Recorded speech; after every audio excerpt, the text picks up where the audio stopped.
نمائندگی کرتے ہوئے یقیناً اس ملک کے لیے بھی ایک بہت بڑی پرائڈ ہوتے ہیں. ایسی شخصیات جو کہ دنیا بھر میں جہاں کہیں پر بھی جاتی ہیں اس ملک کے لیے قابل احترام ہوتی ہیں.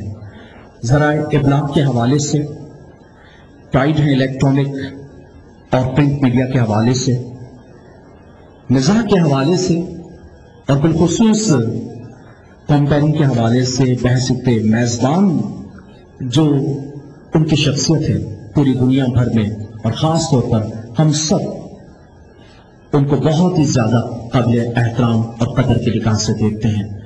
طنز و مزاح کا ایک ممتاز نام، اور ان کے جملے بڑے یادگار اور ہمیشہ یاد رکھے جاتے ہیں. ان کے جملوں پر ڈسا ہوا پانی بھی نہیں مانگ سکتا ہے.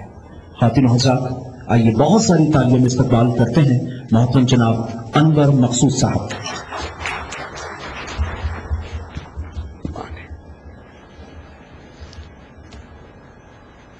اور آئس کریم بہت اچھی بیچتی ہے.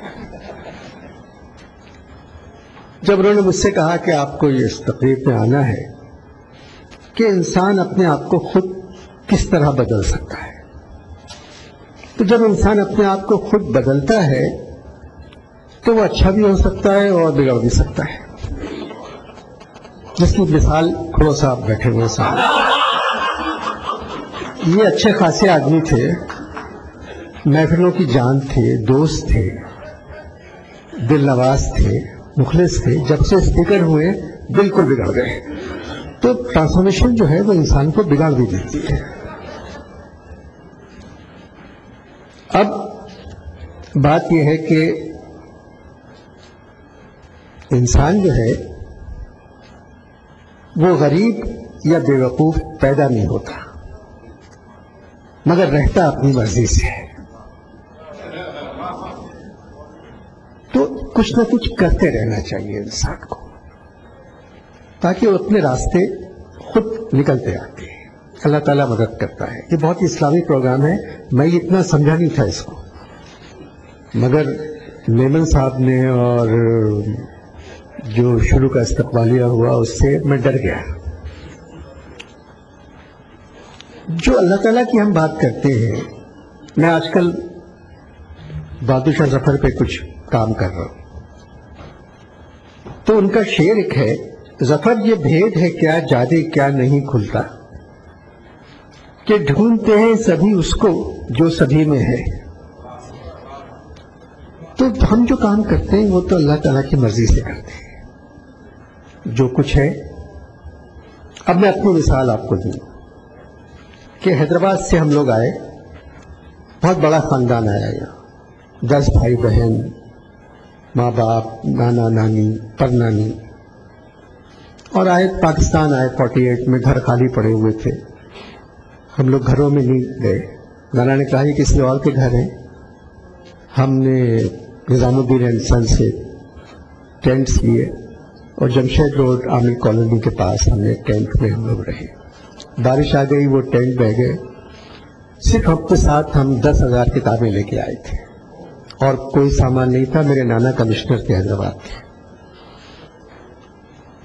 پی آئی بی کالونی چلے گئے، وہاں ابھی چھتیں نہیں پڑی تھی. ہم بغیر چھت کے گھر میں رہے. ان گھروں میں مشاعرے بھی ہوتے تھے. جگر صاحب ہمارے یہاں ٹھہرتے تھے اور ایک مطلب مجالس بھی آ رہے ہیں، جانثار بھی آ رہے ہیں، فیض صاحب. میں چھوٹا تھا تو میں دیوار پہ کوئلے سے تصویریں بناتا تھا.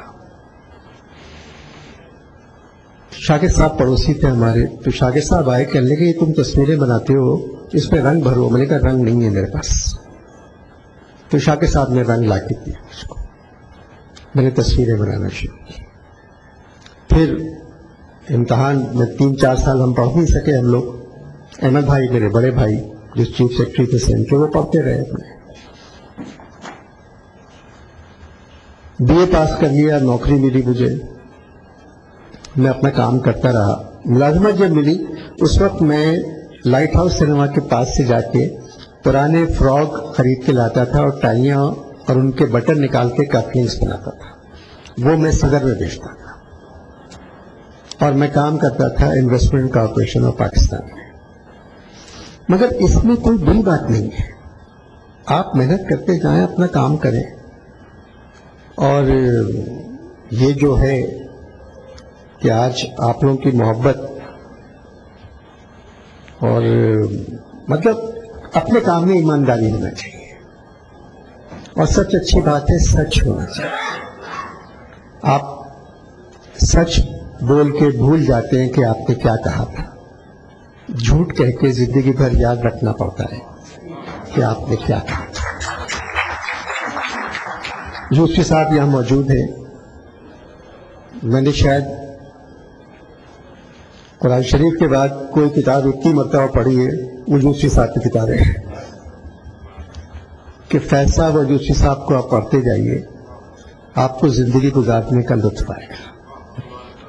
اور اگر عمران میاں جس طرح کام کر رہے ہیں, امریکہ سے یہاں آئے اور یہاں کے جس طریقے سے مذہب اور اس وطن کی مٹی سے محبت کا اظہار کر رہے, پہلے تو میں ڈرا کہ ان کا تعلق طالبان سے تو نہیں ہے, مگر یہ بہت ہی نارمل لگے مجھے کہ ان کے دفتر بھی گیا میں, بہت اچھے آدمی ہیں. اور یہاں جو لوگ بیٹھے ہوئے ہیں, بس میں جو ٹرانسفارمیشن کی بات کہہ رہا ہوں کہ ایک آدمی کی شکل بگڑی ہوئی ہے, بعد میں مسکرا رہا ہے. نثار صاحب پہلے مسکراتے تھے, بعد میں یہ ہے. تو انسان کو بدلنا نہیں چاہیے. نثار صاحب کو ویسے ہونا چاہیے جس طرح ہمارے ساتھ یہ پہلے تھے. بہت بہت شکریہ.